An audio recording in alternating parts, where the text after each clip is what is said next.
အားလုံးမင်္ဂလာပါဘုရားသခင်ရဲ့ကျေးဇူးတော်ကိုချီးမွမ်းပါတယ်ဒီနေ့တော့အားနည်းသူ၏တစ္ဆာဆိုတဲ့ခေါင်းစဉ်နဲ့ကျွန်တော်တို့စီကြီးခွာယူဖို့ဖြစ်ပါတယ်အားနည်းသူရဲ့တစ္ဆာဆိုတဲ့ခေါင်းစဉ်နဲ့ကျွန်တော်တို့လူနှစ်ယောက်အကြောင်းကိုလေ့လာဖို့ဖြစ်ပါတယ်မဘိဘောရှက်နဲ့ရိဇဘတို့ရဲ့အကြောင်းကိုကျွန်တော်တို့စီကြီးခွာယူဖို့ဖြစ်ပါတယ်ဓမ္မရာဇဝင်ဒုတိယဆောင်အခန်းကြီး19အငယ်24ရှောလူ၏သားမဘိဘောရှက်သည်လည်းရှင်ဘုရင်ကိုခရီးကြိုပြုခြင်းကလာ၏ရှင်ဘုရင်ထွက်သောနေ့မှစ၍ညင်ဝတ်စွာပြန်လာတော်မမူမီတိုင်အောင်သူသည်ခြေတို့ကိုမပြုစုမုတ်စိတ်ကိုလည်းမပြင်ဆင်အဝတ်ကိုလည်းမလျှော်ဘဲနေပြီတဲ့ဤနှုတ်ကပတ်သမကျမ်းစာကတော့မဘိဘောရှက်ရဲ့ဘုရင်ဒါဝိအပေါ်မှာသူထားတဲ့သစ္စာတရားကိုဖော်ပြတာဖြစ်ပါတယ်ဘုရင်ဒါဝိကသူ့ရဲ့သားအဘရှလုံကပြန်လာတိုက်ခိုက်တဲ့အတွက်သူထွက်ပြေးတိမ်းရှောင်ရတယ်အဲ့လိုထွက်ပြေးတိမ်းရှောင်တဲ့အခါမှာခွန်အားကြီးသောတချို့သောစစ်သူရဲတွေတချို့သောစစ်သားတွေတောင်မှအဘရှလုံနောက်ကိုလိုက်ဝါပြီးတော့မှဒါဝိကိုတစ္ဆာဖောက်ကြတယ်ဒါပေမဲ့လည်းမဘိဘောရှက်ကတော့ဒါဝိစပြီးတော့မှနန်းတော်တွေကနေထွက်ပြေးရတဲ့အချိန်ကနေစပြီးတော့မှဒါဝိပြန်လာတဲ့အထိသူ့ရဲ့ခြေတွေကိုမပြုစုဘူးသူ့ရဲ့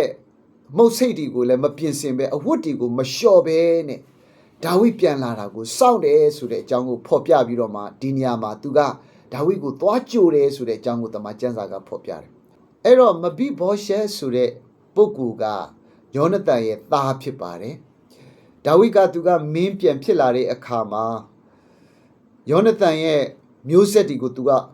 ကျေးဇူးပြုချင်တာဖြစ်တဲ့အတွက်ယောနသန်မျိုးဆက်တွေထဲမှာဘသူတွေရှိသလဲဆိုတဲ့အကြောင်းကိုလေ့လာတဲ့အခါမှာတော့မဘိဘောရှက်ကိုတွေ့တယ်မဘိဘောရှက်ကခြေနှစ်ဖက်စလုံးမတန်တဲ့သူဖြစ်တယ်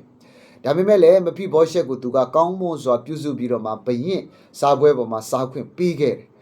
ဒီကျေးဇူးအဲ့ဒီလိုမျိုးဒါဝိရဲ့ကျေးဇူးပြုခြင်းကိုခံရတဲ့မဘိဘောရှက်ကဒါဝိပေါ်မှာလွန်စွာမှကျေးဇူးတည်တတ်တဲ့အားငယ်တော်သူဖြစ်တယ်ဆိုတာကိုကျွန်တော်တွေ့ရတယ်သူကခြေမတန်ပဲနဲ့နိုင်ငံရေးနဲ့ပတ်သက်ပြီးသူဘာမှမလုပ်နိုင်အာဏာအောက်မှာအသက်ရှင်နေတဲ့ဆိုပေမဲ့လေသူကသူ့အပေါ်မှာကောင်းမှုပြုခဲ့တယ်ဒါဝိကိုလွန်စွာမှတစ္ဆာရှိတယ်ဆိုတဲ့အကြောင်းကိုတမန်ကျမ်းစာကဖော်ပြတယ်ဆိုတာကိုကျွန်တော်တွေ့ရပါတယ်ဒုတိယကြောက်အနေနဲ့ကတော့ရိဇဘဖြစ်ပါတယ်ဓမ္မရာဇဝင်ဒုတိယဆောင်ခန်းကြီး21အငယ်30မှာအဲအာသမီ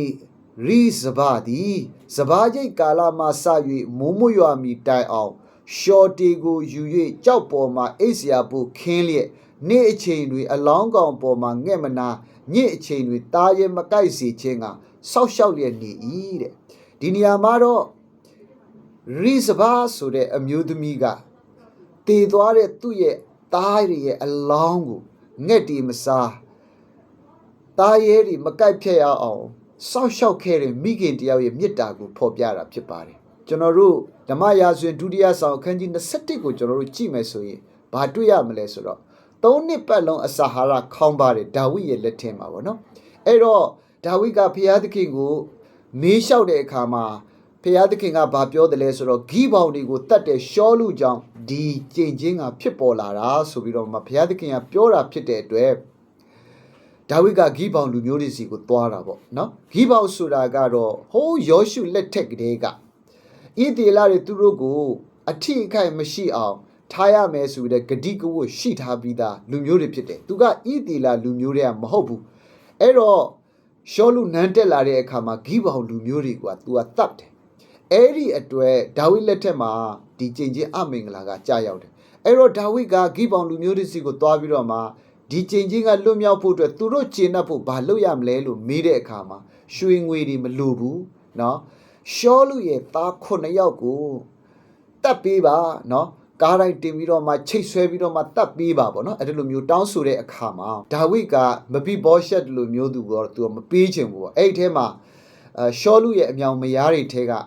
သား9ယောက်ကိုယူပြီးတော့မှဂိဘောင်လူမျိုးတွေကျင့်အောင်တတ်ပေးတယ်ပေါ့နော်အဲ့ဒီအထဲမှာအဲ့ဒီ9ယောက်ထဲမှာရိဇဘရဲ့သား2ယောက်ပါတယ်ရိဇဘကအာနာအောက်မှာနေတယ်ဒါကဘယင်အမိတ်ဖြစ်တဲ့အတွက်သူကဘာမှလွန်ဆန်လို့မရဘူးအဲ့ဒီအတွက်ဒီကိစ္စနဲ့ပတ်သက်ပြီးတော့မှသူစောဒကတက်တာတို့ဘာလို့ညာတို့ဘာမှမတွေ့ရဘူးဒါပေမဲ့သူ့သားတွေကိုအဲ့ဒီလိုမျိုး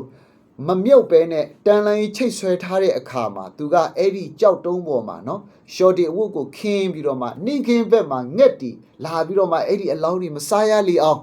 ညဘက်မှာသားရဲတွေကအဲ့ဒီအလောင်းတွေကိုလာမစားရတော့သူကနှင်းညမပြတ်စောင့်နေပေးနေတယ်ပေါ့နော်ဘယ်ကနေစတယ်လဲဆိုတော့စဘာကြီးကာလမှာစပြီးမိုးရွာမိတိုင်အောင်လို့ပြောတယ်တနွေလုံးဖြစ်တယ်လို့ကျွန်တော်တွေ့ရတာပေါ့နော်ဆိုတော့တောက်လျှောက်အဲ့ဒီမှာသူကလေးတွေအတွက်သူဘာမှလုံမပေးနိုင်ပေမဲ့လည်းသူကလေးတွေရဲ့အလောင်းတစုံတစ်ခုမပြည့်စည်ရလေသူလာဆောက်ရှောက်ပေးတာပေါ့ဒီသတင်းစကားကနော်ဒါဝိစီကိုရောက်သွားတဲ့အခါမှာဒါရိကအဲ့ဒီမှတတိရတယ်နော်ရှောလူရဲ့အလောင်းကလည်းမြေမြုပ်ချင်းကောင်းကောင်းမွန်မွန်တကြိုပေးခြင်းမခံရသေးဘူးနောက်ပြီးတော့မှရှောလူရဲ့သားဖြစ်တဲ့ဒါဝိရဲ့တငယ်ချင်းပေါ့နော်တငယ်အလုံးသွားမှချစ်တဲ့ယောနသန်လည်းကောင်းကောင်းမွန်မွန်မမြုပ်နိုင်ရသေးဘူးအဲ့တော့ဒါဝိကနေပြီးတော့မှရှောလူရဲ့အယိုးယောနသန်ရဲ့အယိုးနဲ့ခုနကချိတ်ဆွဲထားတဲ့လူ9ယောက်ရဲ့အယိုးကိုယူပြီးတော့မှဗေယာမင်မြို့မှာပြန်ပြီးတော့မှကောင်းကောင်းမွန်မွန်တကြိုဖို့အတွက်ဒါဝိကမိန့်မာလိုက်တာဖြစ်တဲ့အတွက်ဒါဝိမိန့်မာတဲ့အတိုင်းသူများကလှုပ်ကြတယ်ပေါ့နော်ဒီနေရာမှာတော့ရိစဘကရဲ့သူ့ရဲ့စ조사အားထုတ်မှုကြောင့်ဘယေရှောလူရောယောနသန်ရောသူ့သားတွေကောင်းကောင်းမွန်မွန်တကြိုခွေရတယ်ဆိုတာကိုကြော်တွေ့ရတယ်ရိစဘကလွန်စွာမှအားနေတဲ့အမျိုးသမီးတယောက်ဖြစ်တယ်ဆိုပေမဲ့လည်းသူလုံနိုင်တဲ့အရာပေါ်မှာတစ္ဆာရှိစွာသူလှုပ်သွားတယ်ဆိုတာကိုကြော်တွေ့ရတယ်အဲ့တော့ချစ်တော်မိဘညီကိုမောင်နှမတို့ဒီနေ့တော့အားနေသောသူရဲ့တစ္ဆာလို့ပြောတယ်ဒီအားနေသောသူတွေကတစ္ဆာရှိတာဖြစ်တဲ့အတွက်တမန်ကျမ်းစာကသူတို့အကြောင်းကိုရေးသားမှတ်တမ်းတင်ထားတာဖြစ်ပါတယ်ဒီနေ့ကျွန်တော်တို့ဒီတချို့အရာတွေပေါ်မှာအားနေတဲ့အရာရှိပါလိမ့်မယ်အားနေရင်တောင်မှကျွန်တော်တို့တွေကတစ္ဆာတရားမှာသူတို့လိုမျိုးအားကြီးတဲ့သူတွေဖြစ်ဖို့လိုအပ်ပါတယ်အဲ့တော့ဒီနေ့ကျွန်တော်တို့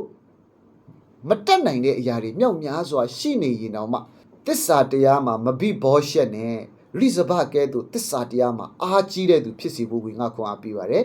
ရောက်စီတိုင်းကိုဘုရားသခင်ကောင်းချီးပေးပါစေဆုတောင်းကြပါစို့အဖဖျားသခင်ယေရှုခရစ်တော်ကိုကေဒီမန်ရှိဖြစ်ယုံကြည်ပါ၏နှုတ်ကပတ်တော်အတွက်ယေရှုတော်ကိုချီးမွမ်းပါတယ်ဒါသမီးတို့သည်အာနေလျက်အာနာရဲ့အောက်မှာအသက်ရှင်နေထိုင်ပြီးဘယ်အရာကိုမှမလှုပ်ဆောင်နိုင်တော့ညာလေမဘိဘောရှက်နဲ့ရိဇဘကဲ့သို့တစ္ဆာတရားမှာအင်အားကြီးသောသူများဖြစ်နိုင်ပါမည်ကြောင်းတပါးသောသားတော်သခင်ယေရှုခရစ်တော်၏မြတ်သောနာမကိုမြည်ပြည့်ဆုတောင်းပါ၏ဖဖျားသခင်အာမင်ထာဝရဘုရားသည်တင့်ကိုကောင်းချီးပေး၍ဆောင်မတော်မူပါစေသောထာဝရဘုရားသည်တင်၌မျက်နာတော်အလင်းကိုလွတ်၍ဂိယူနာကျေးဇူးပြုတော်မူပါစေသောထာဝရဘုရားသည်တင့်ကိုမျှော်ကြည့်၍ချမ်းသာပေးတော်မူပါစေသောအာမင်